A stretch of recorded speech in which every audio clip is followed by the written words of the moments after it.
My name is Chris Elston. I'm known as Billboard Chris, and I'm traveling the country, literally hanging out on street corners and going to busy events, going to wherever the people are, just have conversations about gender ideology, mainly medical harm that is coming to kids when they want to switch their sex. Because we have children who are being indoctrinated either in school or primarily on social media as well to believe that it is stereotypes that determine their sex or their gender. So overwhelmingly, it is supportive. At least I would say 9 out of 10 people support what I'm doing. People know instinctively this is wrong. We should be letting children grow up because it's not stereotypes that define who they are. If a child is gender non-conforming, we should just encourage that. That's fine. You don't need pharmaceutical drugs, cross-sex hormones, and surgeries to find your true inner self. But people understand this. People are supportive. It's just most of the supportive people are quiet. I'm just going to keep traveling the country, keep having these conversations, because I know eventually we win this battle. It's just a question of how much damage is done to children before that happens.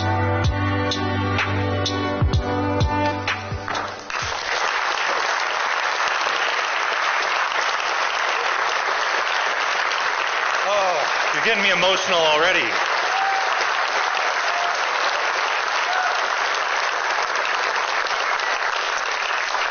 My name's Chris. I've been on a unique mission for a little over 3 years to raise awareness about what I consider to be the greatest child abuse scandal in modern medicine history. Our national treasure, David Menzies, just did a phenomenal job exposing the absurdity of all of this. But unfortunately, this goes beyond just the absurd, and it goes into tremendous child abuse. In North America, and back when this video was shot, I was just traveling Canada, but since the borders opened up, I've been traveling into the US and I'm traveling across the world now as well. But in North America, more than 300,000 children have been diagnosed with this condition called gender dysphoria, which is essentially just self-loathing. These kids want to switch their sex. And it's primarily girls. It's girls when they're getting into middle school, getting into high school, where, shocker, it can be a tough time. Puberty's not always the most fun thing in the world. And these kids are being led to believe that the source of their discomfort is that they were born wrong. They were born in the wrong body. What does that even mean? Nobody can tell you. I've been out on the streets for more than 2,500 hours and at university campuses, having one conversation at a time to raise awareness about this scandal. And I can tell you with absolute certainty, not one person in this world can tell you what it means to be born in the wrong body, because there is no such thing. There is no such thing as a transgender child. They're called girls and boys. And the positive message we should be sending is that they're beautiful just as they are. No drugs or scalpels needed. But Canada, unfortunately, under our authoritarian dictator Justin Trudeau, we are the epicenter for this trans insanity across the Western world. What does it mean to have a gender identity? Guess what? We don't have one. But our kids are being indoctrinated on social media and in schools to believe that they are. If we can go to the next slide, please.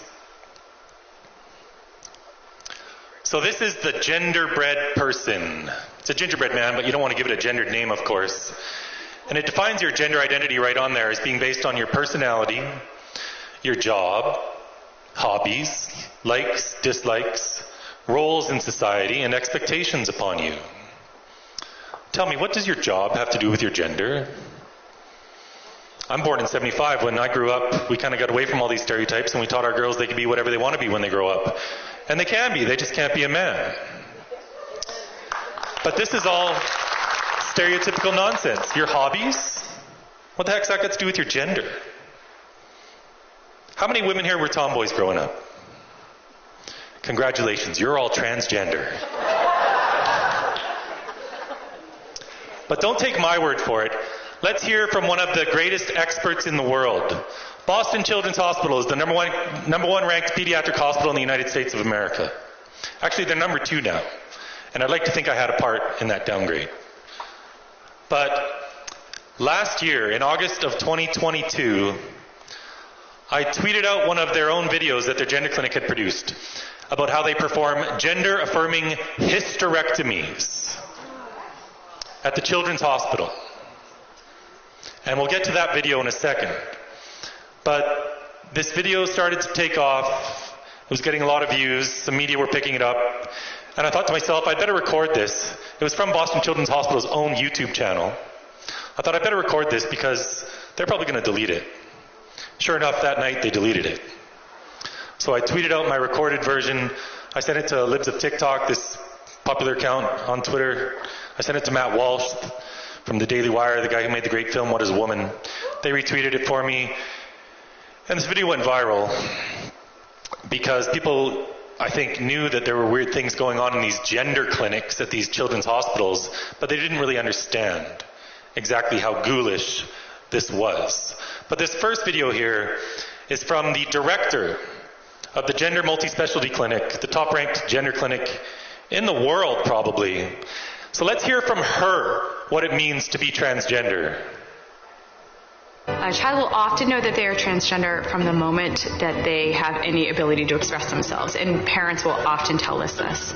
We have parents who tell us that their kids, they knew from the minute they were born practically, and actions like refusing to get a haircut or standing to urinate, trying to stand to urinate, refusing to stand to urinate, trying on siblings' clothing, playing with the, quote, opposite gender toys, things like that. There is more and more a group of adolescents that we are seeing that really are coming to the realization that they might be trans or gender diverse a little bit later on in their life. So what we're seeing from them is that they always sort of knew something was maybe off and didn't have the understanding to know that they might be trans or have a different gender identity than the one they had been assigned. So that is a growing population that we are seeing, and that's being recognized as being trans and able to be treated.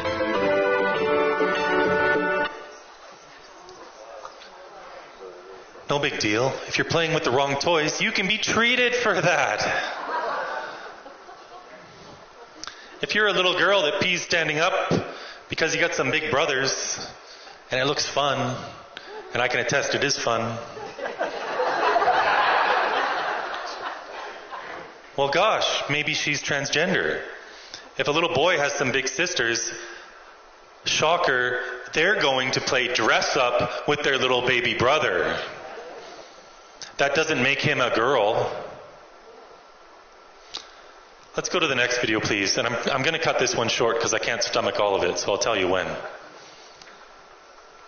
So most of the patients that we have in the GEMS clinic actually know their gender, usually around the age of puberty, but a good portion of children do know as early as seemingly from the womb, and they will usually express their gender. You gotta laugh at some of this stuff. Seemingly from the womb. Children know they're transgender. Are there transgender fetuses? I bet the Democrats wouldn't be okay with aborting them in the 9th month of pregnancy. This is totally insane. Let's go to the next video, please. Gender-affirming hysterectomy is very similar to most hysterectomies that occur. A hysterectomy itself is the removal of the uterus, the cervix, which is the opening of the uterus, and the fallopian tubes, which are attached to the sides of the uterus. Some gender-affirming hysterectomies will also include the removal of the ovaries, but that's technically a separate procedure called a bilateral oophorectomy. And not every gender-affirming hysterectomy includes that, and people who are getting gender-affirming hysterectomies do not have to have their ovaries removed. Well, isn't that a relief? This is a children's hospital. And it's not the only one. Tens of thousands of children, thousands and thousands of children in Canada are going to these gender clinics at your local children's hospital. There are waiting lists. The demand is so high. Just this week, you can look this up on your phones afterwards, the Children's Hospital of Winnipeg announced, and they're proud of this. This is their own press release on Twitter. There's a 10-year-old boy who wants to transition. Now, in their own write-up, they mention that he's concerned that he's not going to be able to have babies in the future. But that's okay, because he has dreams of being a world-famous actress when he's older, and he won't have time for babies anyway.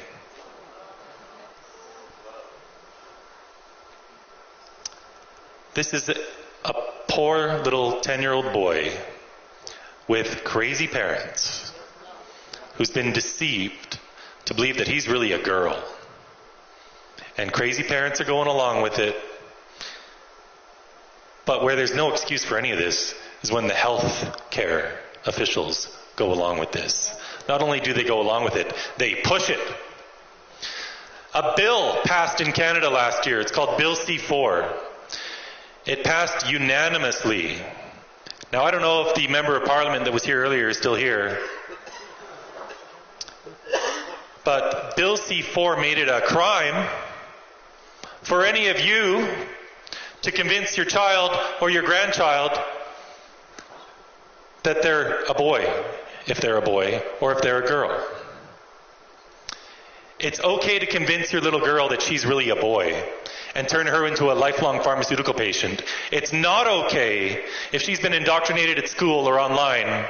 It's not okay to object to sterilizing your own child and to help her feel comfortable with her sex. That's now called conversion therapy, and you can go to jail for 5 years or get a $2 million fine. This passed unanimously. Formerly, this was Bill C-6.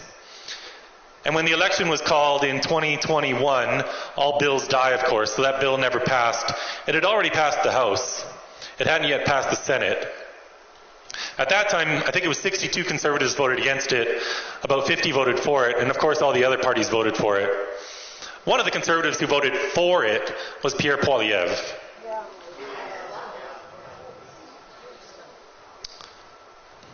Pierre's got some work to do on this issue. A lot of people just have faith that when he gets elected he's going to fix all these issues. Well, only one time, and it was just about a week ago, has he ever even mentioned the words gender ideology. He's been trying to walk this fine line on this issue. And it's not good enough, because thousands of kids are being harmed.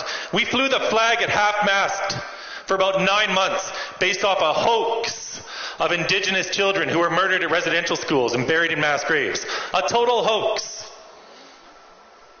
Indigenous kids today are getting sterilized and no one says a thing about it. In British Columbia, there's one psychologist named Wallace Wong.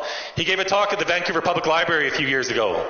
He works for the BC Ministry of Children and Family Development. He said he's personally transitioning more than 1,000 children, including more than 500 in state care.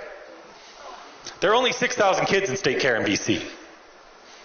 Almost 10% of them are being transitioned by one psychologist. Guess what? 52% of all children in state care in Canada are Indigenous. Today, this country, our children's hospitals are sterilizing and mutilating Indigenous children, but no one has the courage to say a thing about it. Shameful.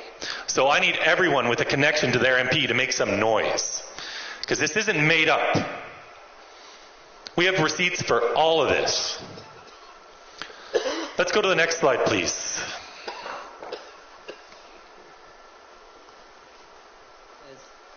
Okay, so pause it for 1 sec. So that man on the right there is Marcy Bowers. He says he's a woman. He is the president of the World Professional Association for Transgender Health. This is the organization that writes the standards of care that our children's hospitals claim to follow. They can follow. There's really no rules for any of this. It's the Wild West of medicine. But he's the president. And in the middle of that is Johanna Olsen Kennedy. She is the person who runs the gender clinic at the Children's Hospital of Los Angeles, the busiest one in North America. She received a grant a few years ago for $5.7 million where they could conduct research into giving the opposite sex's hormones to 8-year-olds, provided they were already entering puberty. The only kids really entering puberty at 8 would be girls, so they're giving testosterone to 8-year-old girls. These people are ghouls. This is evil. This is a cult that has permeated all of society. But here is Marcy Bowers talking about giving puberty blockers to boys at what is called Tanner Stage 2. So Tanner Stage 2 is the scientific term for the beginning of puberty. For girls, this is when their breasts first start to form. It's probably 2 years before they've had their first period. So they're going to be 9, 10. Boys are going to be a year or two later. Now listen to what he says. Let's go. The second was an observation that I had, that every single child or adolescent who was truly blocked at Tanner stage 2 has never experienced orgasm. I mean, it's really about 0. These are just assigned male at birth, so trans feminine, and it's because they never in their lives are exposed to testosterone. That doesn't change. So blockers prevent the rise of testosterone, and they don't really go on testosterone at or around surgery or into adulthood. And so we don't know. They're going to have this sensation. There's no question about that. But are they going to be able to achieve sexual satisfaction? It's important in relationships, and I know that from my work with female genital mutilation survivors, that the lack of being able to be intimate with a partner is very important.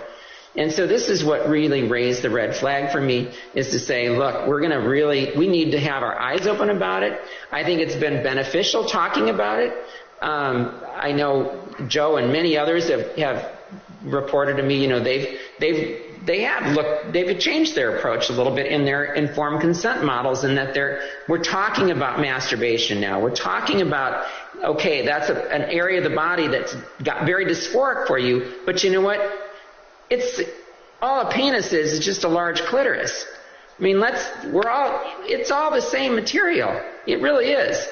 So use it for the pleasurable purposes, partially that it was intended, and we'll see what happens. But these are to be answered questions. So can we avoid puberty and get good adult results? And secondly, how do we assure someone that they're going to be able to be sexually responsive? Do we remove the blockers during the course of their adolescence and let a little bit of puberty come back? Do we delay it a little bit, maybe into Tanner's 3 or 4, maybe before they have their first orgasms? Maybe.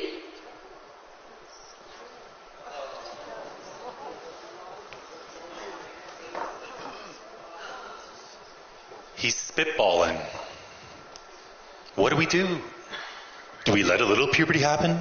Do we take them off later on? Do we start the blockers later? They don't know what they're doing. But they're doing this to tens of thousands of children. These boys will never have an orgasm as an adult. They're sterilizing kids. Puberty blockers combined with the opposite sex's hormones are sterilizing children. Now, I had another video right after this, but the sound is really poor quality. So I'll just tell you, I have a video of Kellen Lackhart. This is a woman who now says she's a man. The psychiatrist at Kaiser Permanente, which is a huge they have medical clinics all across the country in the U.S. And Kellen admits that they have cut off the breasts of girls as young as 12 years old, castrated 16-year-old boys. What they do is they actually slice open the penis and invert it to form what's called a neo-vagina.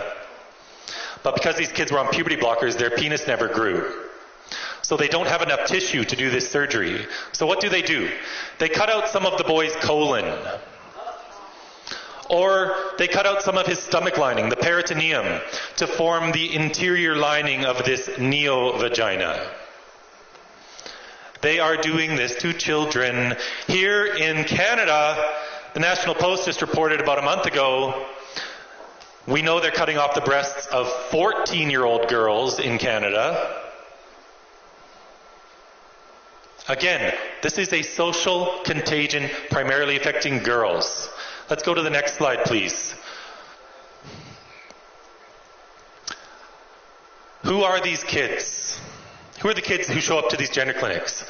Well, about half of them are children with autism. The Tavistock is the biggest gender clinic in the world. It's being shut down now in the UK. But out of a sample of 1,069 children, 35% had moderate to severe autism, never mind the mild cases. These are kids who've suffered trauma. They've suffered abuse. They have terrible home lives. They're in state care. These are girls and boys who've suffered sexual abuse. Guess what? A little girl who's been sexually abused for years probably isn't loving being a girl right now. And if you give her an option where she can opt out of her sex to escape what for her is the greatest source of all this terrible oppression in her life, of course some of these girls are going to jump at the opportunity. They're trying to escape abuse. And we call this love and progress. Next slide, please. The number one thing you'll hear when you talk about this from these trans activists is if we don't cut up and sterilize these kids, they're going to kill themselves. Really? We're told we have to affirm or else they will commit suicide.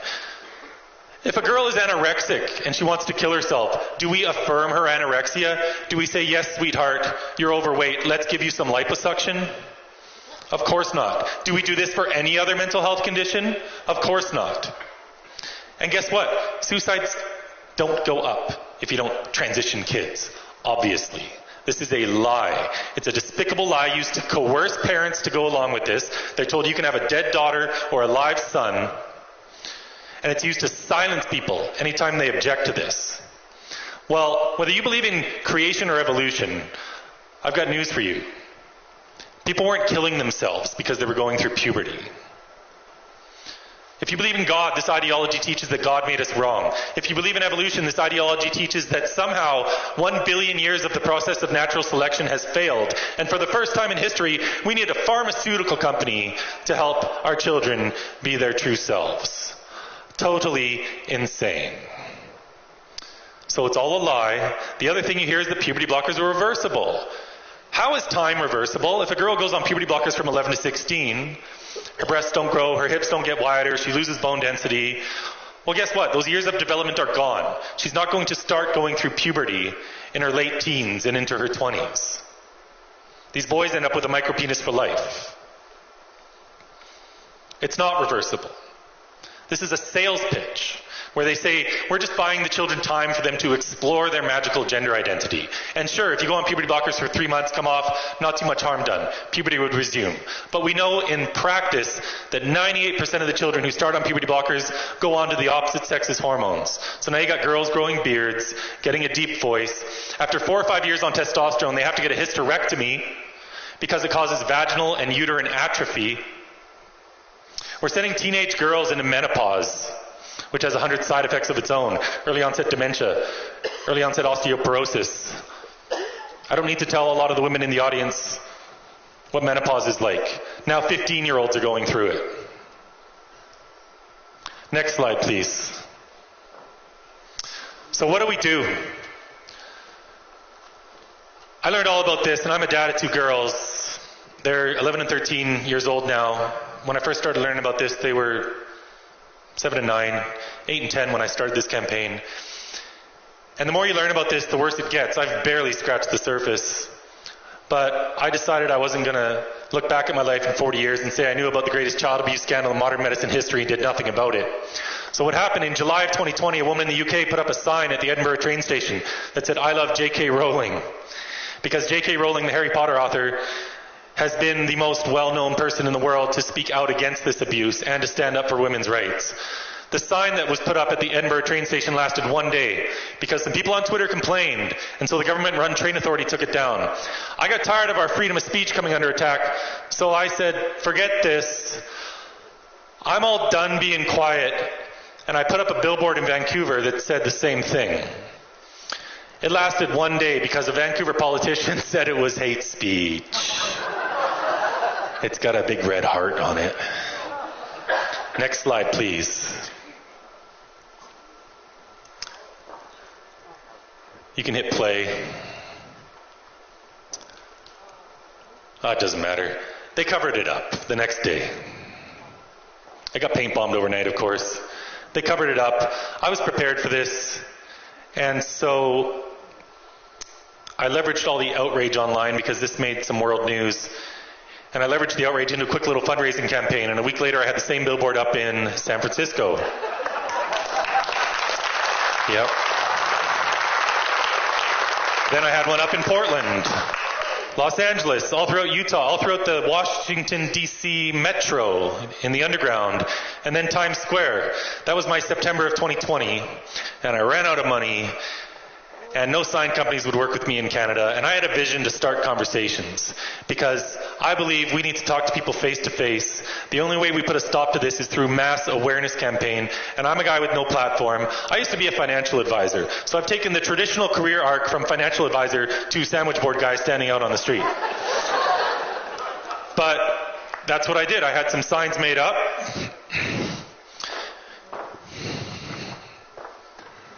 And I go outside, and I stand very quietly, and I have this sign on my front: children cannot consent to puberty blockers.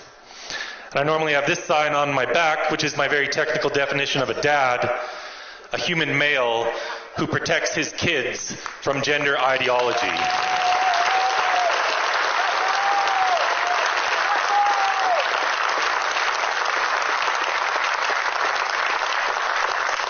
And I just talk to people, and it's wild when you go outside and start talking to people about this, because, you know, a lot of people don't want me to do that. Most people do want me to do it. I get a ton of support, but there's always going to be that 5% of society who want to stop you, and they'll do it by any means possible. If we can go to the next slide, please.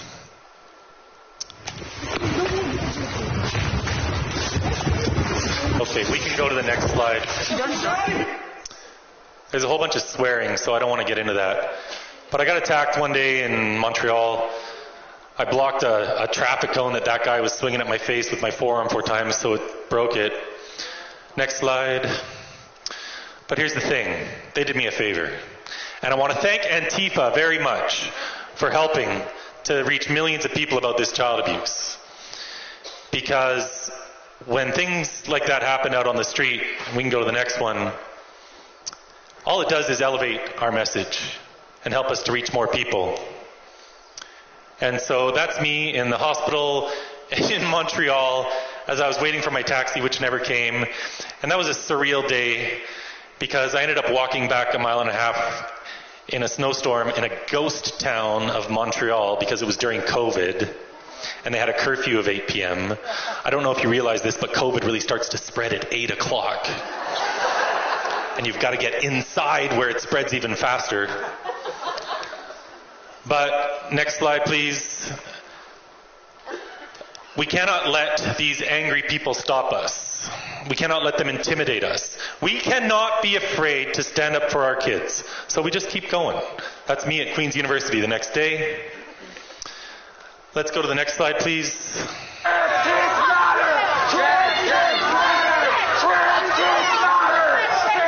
Okay. That's about 200 university students mobbing me in Ottawa, Canada. 2 people came out with me that day. I was actually there on my own in the morning, and then I went back in the afternoon. And CBC came out, CTV came out, my best friends. They interviewed me for 18 minutes and 15 minutes each, respectively. This was the #1 item on the news at night. And guess how much of my interview they aired? 0. Because they're only looking for something hateful to come out of my mouth. And as I hope all of you can tell, this is not about hate. So you give them nothing. So they just run with the lies. But our country is being harmed dramatically by lying media and cowardly politicians. So what do? We just do something. I'm nobody. I'm a guy from the suburbs of Vancouver, BC, who realized that none of this is going to change unless we take this into our own hands. We can't rely on some prime minister to solve all our problems for us. We've got to fix this ourselves. I'm going to power through a few slides here quickly. You can go to the next one. Good news. Thanks to all the massive awareness that's being created around the world by several people fighting this, Finland, their medical body conducted a systematic review of all the evidence, and they found there was no evidence for transitioning kids. It's not helping them psychologically. Next slide. Sweden followed suit. Same thing. They put a stop to this there. Next slide. And the next one. England, same thing. The National Health Service conducted a systematic review of all the evidence, and they have put a stop to this. No more children in England will receive puberty blockers. There's never been a proper clinical trial into this. It's all just a wild experiment on kids. Except it's not even an experiment because there are no rules to follow. There are no randomized control trials. It's just child abuse based on a sick ideology that teaches that our children are born wrong just because maybe they don't conform to stereotypes. Historically, if you look at the kids with gender dysphoria, before they gave kids puberty blockers, so the most recent study before they started doing this madness was 2004, and it followed 139 boys with gender dysphoria from a young age, 5 years old, all the way into their 20s. 87.8% of these boys saw their gender dysphoria desist. It just went away. They grew out of it when they went through puberty. And a majority actually grew up to be gay. So, the LGB, we should never say LGBTQ. There's no such thing as an LGBTQ community, okay? These letters have paralyzed mankind. LGB is attraction. Transgenderism is a denial of reality itself. Queer theory is about destroying the nuclear family and making everything that's perverse and deviant in society normalized. They want to normalize pedophilia. They say it's a sexual orientation, that it's innate, that they're just minor attracted persons, and that it's only a problem if they act on their pedophilia, and that we shouldn't stigmatize these poor guys. Please, give me a break. But anyway, there's no such thing as a 2S LGBTQIA+++ community. Those are just a bunch of letters. Letters designed to silence you, because someone will call you a bigot for saying children shouldn't be sterilized. Well, we have to stop being afraid to tell the truth. Next slide, please. This is Jamie Reed. She's a whistleblower from the Washington University Transgender Clinic in St. Louis, Missouri. She describes herself as a queer woman, married to a trans man, politically left of Bernie Sanders, which I didn't even know was possible. But she came out earlier this year and blew the whistle on all this, and I felt like I was reading my own writing, because she confirmed everything I've been telling you today. There are no safeguards for these children. They're getting puberty blockers on their first appointments. They're sending them to therapists who will rubber stamp a letter for surgery. And if the therapist doesn't sign a letter for surgery, they'll send them to someone in-house who will do it. In Missouri last year at a Pride fair, a psychologist had a table set up with a sandwich board set up saying, trans or non-binary, free letters of recommendation for surgery. You could just walk up to the booth at the Pride fair and get your letter for surgery. That's the level of safeguarding. WPATH, the World Professional Association for Transgender Health, have gotten rid of all age requirements. There's no bottom limit to this anymore. When I was in Toronto having a protest outside of school a couple years ago, some of the crazy moms, put up these signs on all the telephone poles saying, don't police a body that doesn't belong to you. We trust children to know what's best for them. This is the trend among the far left, that children have agency over all these decisions in their life. So we've just got to get loud, and we got to stop it, and we need our politicians to stop being afraid, because this is a winning issue. You'll never lose a conservative vote. You're only going to pick up centrists and moderates all day long. I've had more than 20,000 conversations on the street, more than anyone in the world. More than 90% of the population supports me. Liberals, Democrats, a lot of NDP switched parties and voted PPC just for this one issue alone.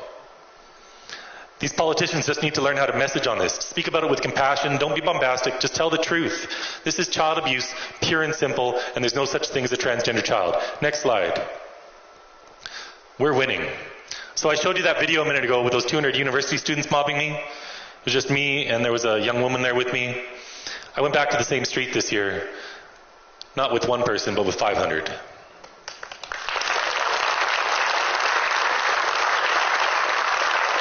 A month later, there were 30,000 people across Canada. Immigrant communities. They're not down with this. None of them.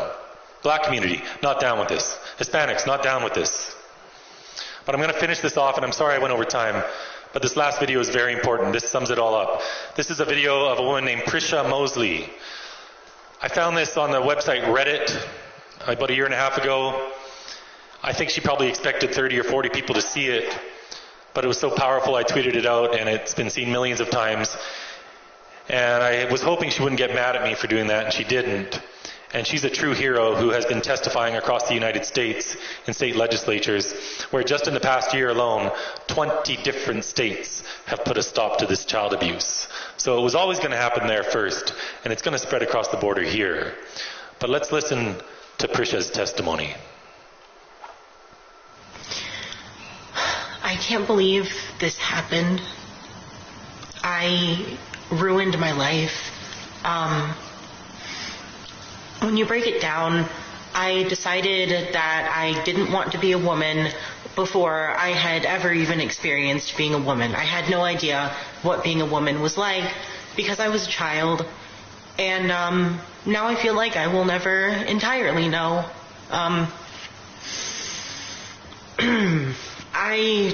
I want to say that I really feel like some people in the trans community and the trans medicalists and the doctors really, really target the most vulnerable of us. I have borderline personality disorder, and I know for a fact that this is the reason for my transition. It's a very difficult mental illness, and one of the core features is not having any sense of self or identity, and my doctors knew this. I told them, even though they didn't ask, that I had been diagnosed with BPD, and it was all fine to them. I wasn't happy as a girl, so that meant I was a boy and I was trans. And so I just took the cure that was handed to me.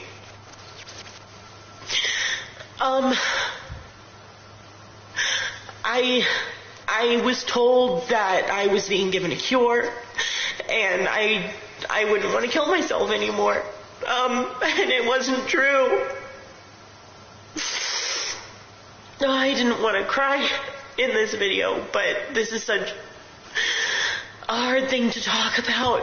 I lost a lot of things to this, and I just hope that anyone else who's going through what I went through as a young girl will not be prescribed hormones and surgery because of other things.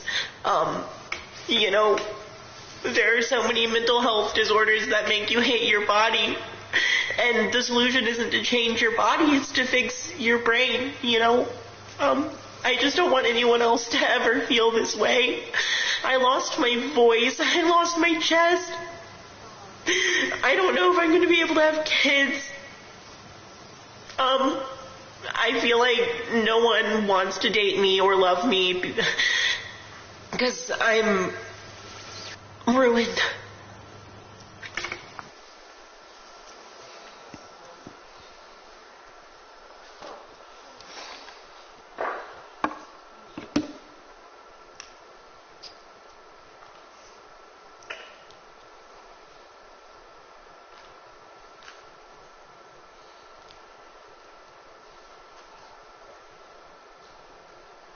This is child abuse,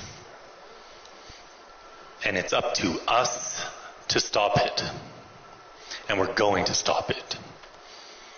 I want to thank Rebel Media for 3 years for helping to boost my message. I need everyone's help.